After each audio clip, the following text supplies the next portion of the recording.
Soifo Manuel ne foi asonga fua Samoa ai o le whaopoponga o tala i o Vaifanua le Samoa Entertainment TV mai e pia. Na toe molo awa uma whaasala lau ngā sina vaenga o le wasenga o tustala ma lau whaasala lau lena lotu atu e fia whaalau iloa se fina ngalo le fio anga o lufi. I le lato fono usu lena whaia i le tasi o maoto le fio anga i le asoto o na italuai. E amatane le fono o te aleiva i le tai au mai na tofu lava i o le pou i le tala luma. Whaapena foi o na lilo atu pou o le tala i tua o le maota i matai o le fono. Ma amata whaasoa mai e fina ngalo o le tai au whaatatau. I le mata upule na la foi i le taitai o le itua ngai tu le epasa i le malie lenga o i whaamtalanga. E le itaunga malia i le whaipule o le minister ta ngaruenga o tinamta maitai i le itu malo. Moe whaaua wo Julius a kui. O le fono na whaasoro lava i le ala o tūlanga whaafono anu. Peitai, sa whaatanga umalawa fo i le au whaasala lau e pue ma whaamau mau se vaenga o tau o manga vanga nā le taimi na tatalo mai ai e whaamuta le pue i na tu sao po live ai tau ina pue. Mai sa whaapena lava o na usta ia ma whaawau e le vasengo le au whaasala lau po o tu stala. Peitai, na mai a vaenga tau o le fono. Matalo sanga mai whaipule e tu muli le au whaasala lau. Ai mulmuli ane, to e talo sanga mai, e tau fi uma whaasala lau ngā sapu e tu si tala awani whaalau loina. Ma to e tu uai ilalo le whaasala lau ngā tu sao ale le teo pulensia, lea sa whaia ile nata e au. E le o manino le lei mai le mafu anga o le talo sanga lufi, e tau fia tala o le lato fono. Ai o le amaua se whailo inga ma le au whaasala lau o le whaipule, o le itu malo i se taimi o le aso. Inisi o tala wata ofi le mu ma le leile nu o iwa i sa waina ua toe wha le mata upu le vau le fio anga o le fio ngā tofi lau lingo ma le nuu. Ai le sunga le taitai fono ma ngele se kati o le fono wha vai le tu malo wha sa leanga nua. O le mata upu le a wha atau i le o atuai o wha mtalanga ma la fonga wha sanga i le fio ngā i le pale mia i le vai sa taluai ma le polo keti 2 miliona le malo. Ma whai ai le whai ungar kapeneta e tā ofi le whaamanuianga o le ploketi ati na e mo le itu malo lea. Ina ua te ena mai ai le whinangalo le malo e ala i le tōwhi ai o mange le se kati e whai mau lato taitai whono le whon whaawai e talu e manatu la wana o sina vaenga o le nuu lea sa whaau ngā e mange le tupe o le ploketi o le nofo inga sulfitu e ui ina whaamao nia mai el whaamsinonga o tupe sa whaau ngā lava ia ti na e le taimi o campaign o le palota. O le fionga tofi lau o iwa, lea na tau la mua i la fonga whai ia inga e 5 taita inai, la la tau fono whaavaya le tu malo whaasale le anga lua, peitai. O whaamawina, e ese le tu malo e palota ia ili matai lea tofi lau. E leo se matai palota o le tu malo. O lo oia whinau mai ai e ui ina olo na fio anga ma le tu malo. Peitai, na o tau o mangon ta upu lea, ile fio anga o iwa, i lana whaai unga, le vai aso taluai, ma wha sala i tofi lau le selau o matua. O le fono sa na o iwa lava, aile o le itu malo. Pei sa iai tofi lau le fono a iwa, mai na ola fo i lana sala selau o matua e pe o na liputia mai le fono a iwa i whaai unga le vai aso. Ai, ile tali mai al taitai fono filfiria le sunga ma ngele ina o tātou fasilingia. O le leilo la tau nuu, o la tau talia le leifo ia, malango ina le fina ngalo le malo e avea mangele mtaitai fono. E le tau mato le ato e tatala foi le fina ngalo le malo e whaamatu le ploketi ati na e mo le pa ia o le itu malo. E au fiai le 2 miliona tala, ma le tasi 10 miliona tala le u amata o na whaatulanga lo na whaasoa e whasoa nia i le amatanga o le tausanga onga a whanau. Wa mana iaia le ofisa le loia sili lana loia sili langolango. Le afionga Leilua so se fina wha mausili. Ma abatu ia ili wha malo, ili fili ia yoia e avea mataita i longa o le vai aso.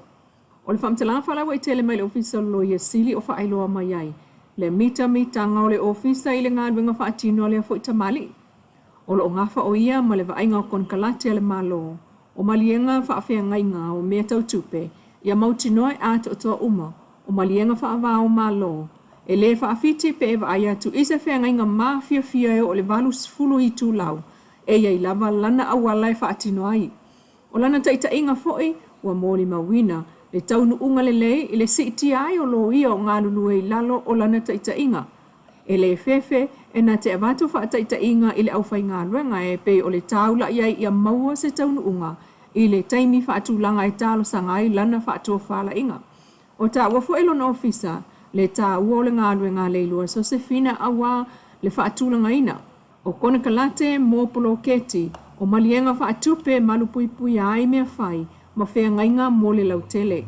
O le whaia ia ato o toa o na sao e le o se mea e tawane ai. O le mea e tatau o na tupu ma whaapena o na whaatino e Leilua lona tūlanga whaataitai. Ma pāti pati ai e le ofisa o le loia siri le tu ai ngā taitai e iai lea fo i matai ta maitai. Ma lananga lue i ati na e ma whaawau le tau le lei o le au whai ngā ruenga o i lalo lana wawainga. Mai le tūlawa le malo u whaamawina ai le aso sulfa o Februari lua ono. I le ka lena o ngā ruenga whaatino le whiunga le pālamia. E pe o le amatu ai o lana whaatawa ea si ai le maoto tina amta mama tua i longo i pulo tu i savai. Ina wa amata ai le tausanga le nei le talai o whai to o longo i pulo tu mō mātua tausi i sala whai.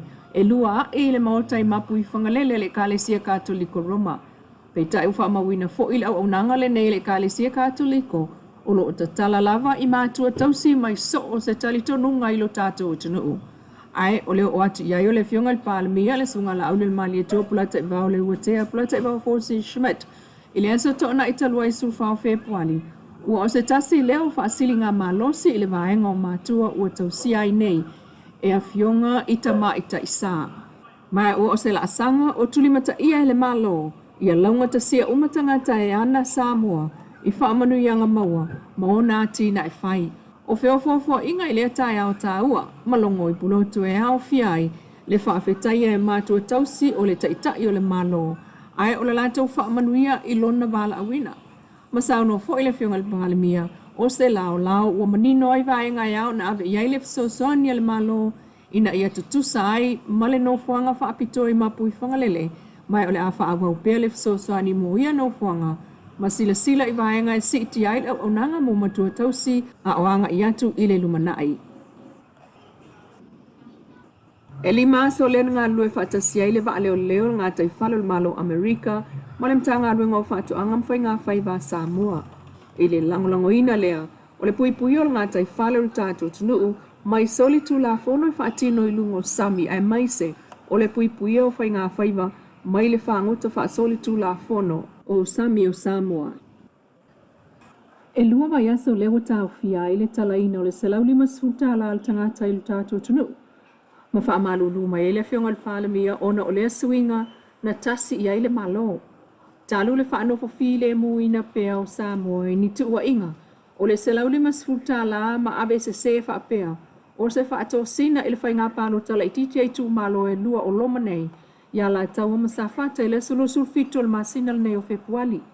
Masau no ai le whiunga le pālamia sunga le au le mali e toe umalo le pālo tala i titi i le aso lua sulfito ma tufaloa i le aso e so ai. Sa riu ai le tau wha o no le pui pui ngā o le tātou whai ngā malo. O no lea no loma le whai ngā whiwhiringa Samoa i le vai e so fau. O manatu ai, ina nei a vea al whaamatu atu o le tātou se lau lima skolo pe a maea na saini mene. Nei le so, e toe wha upu ina ai wha pea o se whato sina foki e mai ma whai o whainga malo. O leo o manatu ai, o le atolo po le tu ina atu o le tātou se lau lima skolo i tu malo umalaka. Se ia maea whainga pālota la titi. O lo o alo atu i ai tātou o tenu. O manatu, o le mea pito i siri lea na whamaoni. Ma o le mea pito i siri fo i lea o na manatu ai nei mea ne fo. Ia ua tuu maa ai maa ia au. Ai maa lie, o le aso lua se furu fitu. O le masina le nei, whaatau nuu wale whai ngā pārota. Ia o lono winga o le aso lua se furu ma le vātu le asto nai e so so ai. Ia whatu a matala e loa le tātou sārea. O le tuku nātu o le se lau lima sfutala mō tangata umalava o Samoa atoa. E rei whai ngō fia whiwhuri a ino le tāupu le nei, o le manatu i a le lava tau te vai vo inisio malmalo am isa o fase sa na to te fa winga se ai mata upu lena na watu mata fa na malo ina ia fata oto ile matoni me uma tu sa mata mo no winga fa pu fato atala uma atato familiana o se lau lima sutala ile asolua se furu malevalu o le masina nei isi umalawati na e pena whātātia mai lalo tau annual plan. O le taimi lawa e tau ua tupe to tonu au tau tu stupe. Ia whasolo lo o tau pe leo umana whātātia. Au lawa leo si pisuia inga lai kiti, sa manatu ai kabineta, ia e tu nai, ona ia malu pui kuia umane lei whamu moe. O le tonu la na kua vai aso lea e whātu langa i tātou tuftu whaina o se lau lima sutala o te tatalo atu i pa ia maualumu a kei te whanu. Tole sulu lua miliona, lua se lau lima suafe e le o se tupe la kiti. O lea la avatu ia ao te te whanu, whanu whawai, ma pūlenga o le ofisa, tau te lufi inu. O lono winga, e te tau lava o le tātou mate tūrele, le awala e whatinoai. Aisea, o le upu tupe le rima, e ia ilo na tūlanga na matia i tūlanga o mea masani na tutupu le tunu.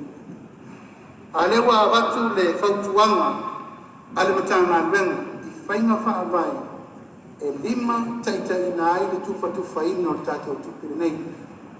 A maea le tātou sa ina lima le aso nei, ona watu leo le avanoa i le fionga le tamaitai loa i asi. Whamanga malama atu nisi o aia inga whatu la whonu. Fau o leo ta pena. Ina ia aua ni tātou tu e whaia nesa whaare tonu ai e nano fo inga te atanei. A leo ta pena e ramatanga luenga le whainga whaatonu tonu ma le whainga whaavai. E o ngā tusa umai le tu inatu i whafo. O le tātou se lau lima sfo. Taimi nei ufanga soloi ngā ruenga whono whaavai o tū malo e lima sutasi i le tāpena ino suafa o tangata o latu i tū malo. Mo le whaasoina o le tasi te sima le valu miliona Tala e kawai le se lau lima sfuta la al tangata. Tala na yo Vaifanua le Samoa Entertainment TV mai e pia le nei aso, papoponga te milaval nei le aso ataya.